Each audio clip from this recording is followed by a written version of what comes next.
18वीं लोकसभा में अध्यक्ष पद को लेकर विपक्ष और पक्ष में तनातनी हुई। उसके बाद ध्वनिमत से ओम बिरला लोकसभा के अध्यक्ष चुन लिए गए। फिर राष्ट्रपति महोदय का अभिभाषण हुआ। अभिभाषण पर चर्चा के दौरान क्या हुआ, उसके बाद उस चर्चा के जवाब में प्रधानमंत्री जी ने क्या बोला, वो सारा विस्तार से इस वीडियो में बताएंगे। वीडियो को अंत तक देखें। नमस्कार, मैं नंदन सिंह बिष्ट, आप देख रहे हैं इमेज दस्तावेज। अगर आप इस वीडियो को YouTube चैनल पर देख रहे हैं और चैनल में नए हैं तो चैनल को सब्सक्राइब करें। अगर आप इस वीडियो को Facebook पेज पर देख रहे हैं तो पेज को लाइक करें। जन भावनाओं की निष्पक्ष समीक्षा।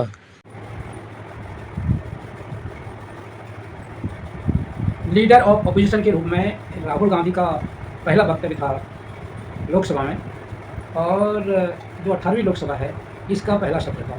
शपथ ग्रहण के बाद राष्ट्रपति महोदया के अभिभाषण के ऊपर चर्चा हो रही थी।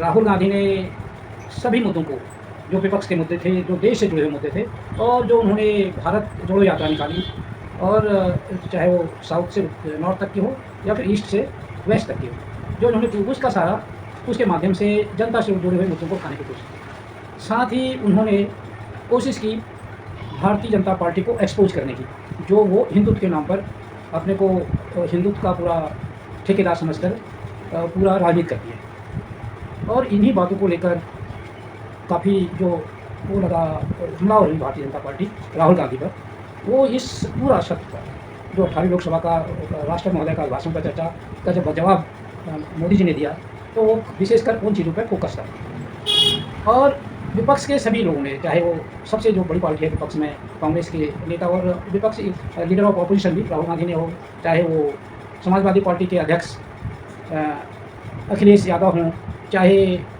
तृणमूल कांग्रेस के लोग हों, सब, और यहाँ तक कि जो निर्दलीय आए थे, उन्होंने भी जनता के मुद्दों को जोरदार ढंग से संसद में इस बार उठाया। ये पहली बार था पिछले 10 सालों के शासन में मोदी जी को ऐसे सवालों का सामना करना पड़ रहा था। नहीं तो क्या हो, भारतीय जनता पार्टी का जो एक नैरेटिव था सन 80 के बाद, जैसे भारतीय जनता पार्टी बनी और करीब पहला चुनाव के बाद उन्होंने अपने को हिंदू वोटों को कैप्चर करने के लिए राम मंदिर के मुद्दे को के लेकर सड़कों में लड़ाई लड़ने का फैसला लिया। विश्व हिंदू परिषद और उसके अन्य संगठनों के साथ मिलकर 90 के दशक के आसपास, या कह सकते हैं 80 के दशक के अंत में। और बाकी ये कोर्ट में साधु संत और जो शंकराचार्य हैं राम मंदिर की लड़ाई को लड़ी रहे थे। तो काफ़ी वो रथ यात्रा भी अडवाणी जी ने निकाली राम मंदिर को लेके। तो इन बातों को लेके ये था, लोगों को लगने लगा था कि भारतीय जनता पार्टी हिंदुओं का एक राजनीतिक प्रतिनिधित्व संगठन मानने लगे थे, और ऐसा लग रहा था कि ये हिंदू धर्म में जो हमारी प्रचलन है, जो हमारी मान्यताएं हैं, जो हिंदू धर्म की मान्यताएं हैं, उनका ये सम्मान करेंगे। और लोगों ने हाथों हाथ राम मंदिर के मुद्दे को जैसे इन्होंने लिया, तो लोगों ने भी भारतीय जनता पार्टी को हाथों हाथ लिया। और वो भारतीय जनता पार्टी जिसके पहले 2 सीटें हुआ करती थी, वो 2019 के चुनाव आते आते 303 सीटें ले आई।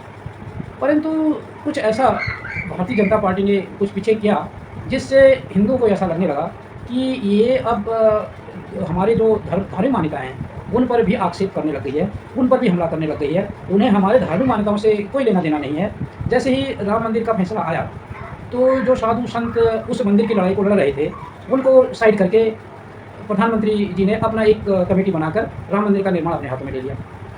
और उस संगठन ने अगर राम मंदिर के लिए कहीं चर्चा अगर आगे बढ़ाए, तो उन्होंने उसको किसी को पूछा नहीं, चाहे वो अयोध्या से जुड़े साधु संतों का संगठन हो, जैसे रामानंद संप्रदाय की बात करते हैं, या फिर शंकराचार्य जिन्होंने ये सारी लड़ाई को लड़ा राम मंदिर की। और जब क्योंकि इनका मेन लक्ष्य था कि 2024 के चुनाव में हम राम मंदिर के नाम पर वोट मांगेंगे, और वही लक्ष्य दिया गया था उनको कि 2024 से पहले राम मंदिर तैयार हो जाना चाहिए।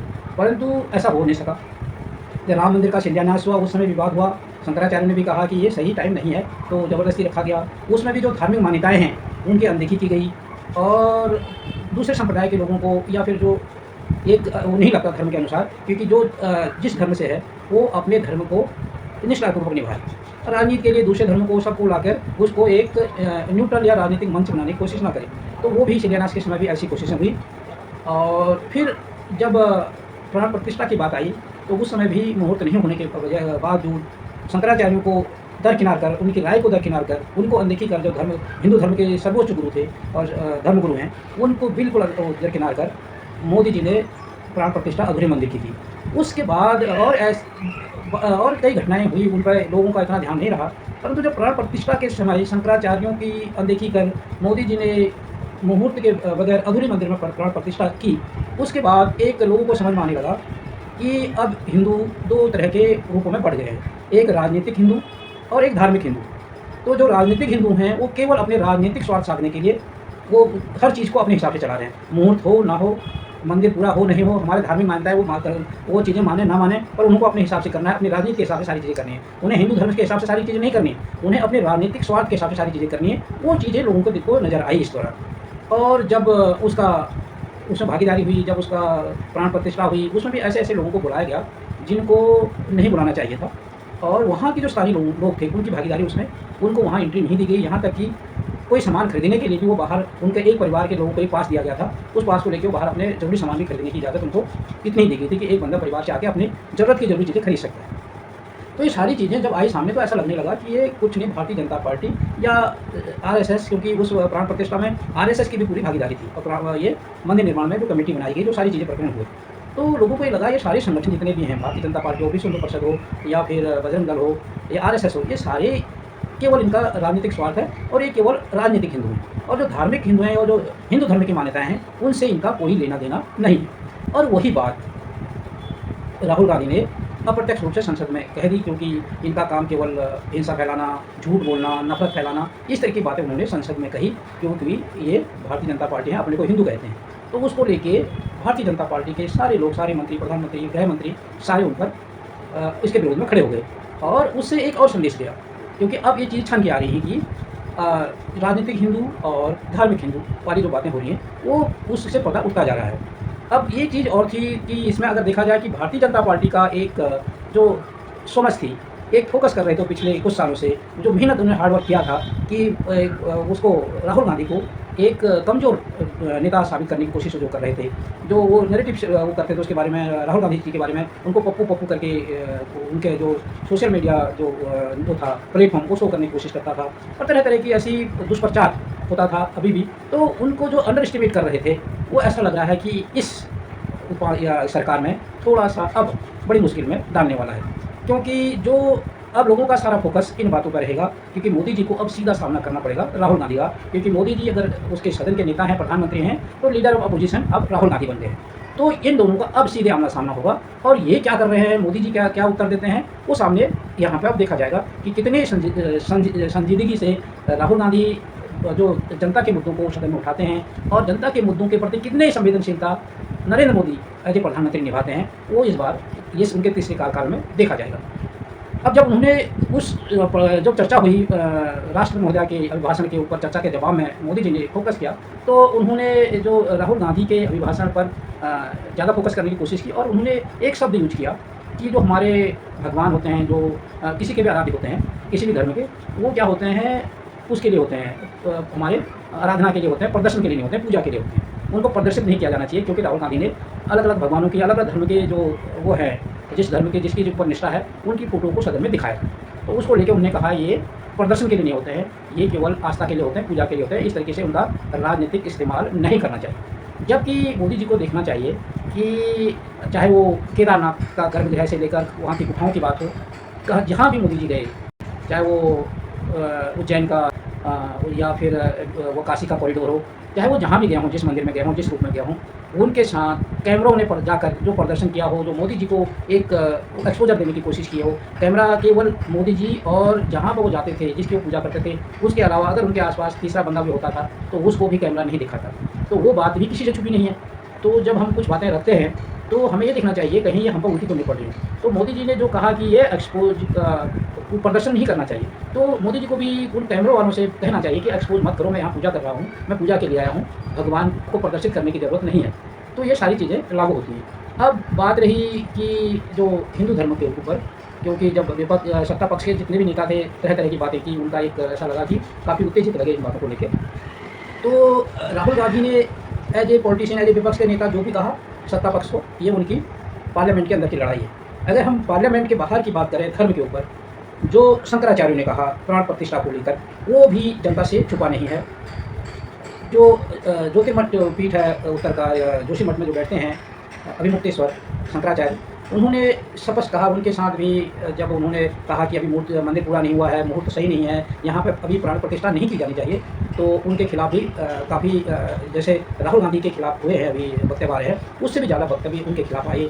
और उन्होंने ये भी कहा कि ये केवल हिंदू को 2 भागों में बांट दिया गया है, ये एक राजनीतिक हिंदू है, ये सारे काम अभी राजनीतिक हिंदू करे, एक धार्मिक हिंदू है जो हमारे साथ है। वहीं जो मंदिर निर्माण कर रहे थे उनकी कमेटी थी, और उन लोगों का बयान आया कि अयोध्या में तो शंकराचार्य का क्या मतलब, अयोध्या में जो मंदिर निर्माण है वो रामानंद जो संप्रदाय के लोग हैं उनके अधीन आता है, जबकि रामानंद संप्रदाय भी हिंदू है, और हिंदू के सर्वोच्च धर्मगुरु शंकराचार्य हैं, और जो हमारे उत्तर भारत में है वो अभिमुक्तेश्वर जो शंकराचार्य अभिमुक्तेश्वर है वही उनके अधीन आना चाहिए था। परंतु ये वक्तव्य दिया, यानी हिंदू समाज को बांटने वाला वक्तव्य दिया, तो उस पर भी जो टिप्पणी दी शंकराचार्य जी ने, वो भी किसी से छुपा नहीं है। तो ये केवल राहुल गांधी की टिप्पणी नहीं है, उसके बाद और शंकराचार्य की टिप्पणी है। और बात आई जो प्रदर्शित करने की बात आ रही है कि ऐसा प्रदर्शन नहीं करना चाहिए, क्योंकि कुछ उनके जो वो थे प्रवक्ता, तो उन्होंने कहा कि राहुल गांधी ने गलत किया कि संसद में भगवान की जो हमारे आराध्य हैं उनकी प्रदर्शन किया, उनको राजनीतिक लाभ उठाया। तो जब काशी का कॉरिडोर बन रहा था, चाहे उज्जैन की बात हो, चाहे ये अयोध्या की बात हो, तो जहाँ जहाँ इन्होंने ये निर्माण किए, चाहे वो केदारनाथ की बात हो, वहाँ पर जो गर्भगृह पर जो सोना था वो पीतल हो गया, और कई मंदिर तोड़े गए, अयोध्या में भी कई मंदिर तोड़े गए, काशी में भी, और वहाँ पर मूर्तियाँ उड़ गई हवा में उज्जैन। जब नरेंद्र मोदी जी प्रधानमंत्री बने और इन्होंने काशी में जाकर के विश्वनाथ कॉरिडोर बनाना शुरू किया, तो 150 मंदिरों को तोड़ दिया गया। उन मंदिरों में कई मंदिर पौराणिक थे, जिनका पुराणों में उल्लेख था, बड़ी आस्था। कई मंदिर बहुत सारे 1000 साल, 500 साल, 800 साल पुराने थे, और उनमें पूजा अर्चना हो रही थी, बड़ी श्रद्धा थी लोगों की। तो इन्होंने वहां विस्तार करने के लिए और सुविधा बनाने के लिए सबको तोड़ करके और मलबे में फेंकना शुरू कर दिया, और वो सब दृश्य हमने देखा, लोगों के बताए। तो ये जब अपमान हुआ हिंदुओं के आराध्यों का, हजारों साल पुराने मंदिरों का, शिवलिंगों का, तो उस समय इनकी चिंताएं कहाँ थी? क्योंकि अब इस जब चर्चाएं होंगी तो सारी चीज़ें ज़्यादा निकल कर आएंगी, परंतु जो आम जनता के लिए तो पक्ष विपक्ष भाजपा अपने बचाव में आ रही है, अपने को हिंदू का एकमात्र संगठन साबित करने की कोशिश कर रही है, जबकि वो कहीं ना कहीं ऐसा एक्सपोज हो चुकी है राम मंदिर के प्राण प्रतिष्ठा से लेकर कि वो केवल एक राजनीतिक हिंदू है और धार्मिक हिंदू नहीं है।